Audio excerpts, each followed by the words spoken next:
This month in RAD Studio, we've got FireMonkey GUI applications on Linux, what's new in Delphi 10.3.2, and also a Delphi mobile application for remotely controlling your PC with full source.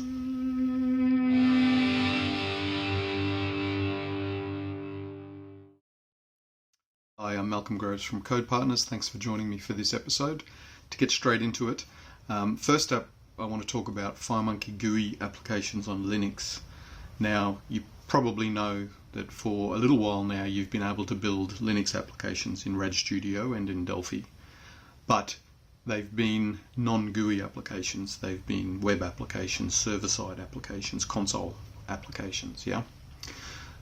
You might have seen the news recently that Embarcadero have included a product called FMX Linux in enterprise and above. FMX Linux is a really cool product. It's from Eugene Kryakov, who's the original architect of FireMonkey, and it gives you really deep integration into the IDE of Linux GUI support. So all of the standard FireMonkey desktop GUI stuff that you've maybe done in Windows or in Mac OS, available for Linux. We've been using it for quite a while, actually, more than a year, I think, on our internal projects and also some of our customer projects. And it's really slick. I'm struggling to think of anything that we've really found that didn't just work on Linux that we've done in our apps on Windows and Linux, Windows and Mac.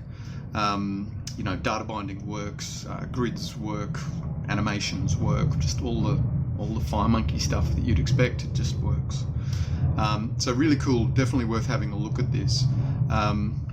You still get your normal F9 experience, so you can choose with your GUI application, you can choose Linux as a target in the IDE and just hit F9 and then it pops up in Linux and you can start debugging it and playing with it and those sorts of things. So really, I think a really smart move on Embarcadero's part to bring this product into the box. Now, when I say the box, there's no box anymore. So if you want to get hold of it, there's a link to an article in the show notes below, taking you through kind of your first steps with this. So where to get it, how to get it installed, how to run your first sort of Hello World application. It's part of the Get It packet manager. So if you've used that before, you can just go there and search on FMX Linux and get it installed and you're away and running. Yeah. The other nice thing that I've seen about it over the last year plus that we've been customers of it is it's really regularly updated. Eugene is really frequently adding new features, solving issues in it, those sorts of things. So I think it's really, as I say, a really smart move on Embarcadero's part to include this in the box. Okay, so you might have seen an email from Embarcadero in the last day or so announcing that there's a webinar next week covering what's new in Delphi 10.3.2. Several episodes back, I mentioned the updated roadmap, which had a bunch of details of what they were planning in 10.3.2. But now this announcement has come out that there's a webinar next week from the PMs, Marco, Serena, David. Usually, now this is all my opinion here, nothing official, but usually they don't hold these webinars until the release is upon us, until it's imminent. So based on this going out, my suspicion is that we'll probably get the update pack around the same time. Now, I probably shouldn't have called it an update pack. That's showing my age. That's what we used to think of these things as. But for several years now, Embarcadero have been including new features in these as well. So it's not just a case of has my particular issue been fixed or whatever. There's brand new features. So, for example, one of the things that we're planning in the roadmap, and I'm hoping to see it there, is the Mac OS 64-bit support. Also, the other one that I'm really looking forward to is a bunch of enhancements and streamlining around the installation of RAD server. Those things were in the roadmap. Obviously, roadmaps, lawyers get involved and you can't hold them to what's in a roadmap, but I'm hoping that those things are actually in the update pack, and it looks like it's imminent. Now, if you go to that link that I mentioned, you can sign up for the webinar. If you live somewhere near where I live, the webinar is in a terrible time zone. I'm not going to get up to watch it, but I would recommend that you go and register for it anyway, because they record these things, and if you register for it, you typically get an email with a link to the recording afterwards. Yeah, so you can watch it in a more civilized hour.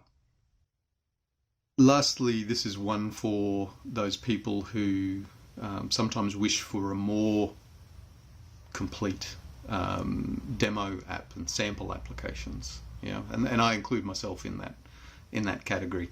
Sangyan Oh, who is the Embarcadero MVP for South Korea, has just published a FireMonkey mobile application, full source for a FireMonkey mobile application, which is a remote control application for audio on his PC. Now, in the video, I'm assuming you can only see the legs and the hands in the video, but there's a video that I'll play over the top of this, which has someone controlling the audio on a media center PC from their phone. I assume that's Sangyan. I don't know. I don't know what his hands look like. We're getting way off topic here. So really recommend you go and download the source code for this. There's a link in the show notes below. Go and check it out. As I said, even if you're not particularly interested in remotely controlling the audio of your PC, I often find looking through other people's applications, you find lots of little hidden gems about how to do things. Yeah, so you can play with the application and see what it does in the UI, and if there's anything in particular that's interesting about that, you can go and check it out in the source code and then reuse that piece in your applications. Yeah, or just nice to see how someone else builds all the scaffolding involved in a mobile application. Yeah, that's one of the ways that I generally learn a whole bunch about how to build my applications, is by reading other people's source code. So I really recommend that you go and check out the zip file. That's it for this month. Nice short one. As always, really welcome any feedback on the episode, what you'd like to see in future episodes, whether the short ones are better, whether the long ones are better. There's links below to all the usual places that you can give us feedback on our website, Twitter, Facebook, all the rest of it.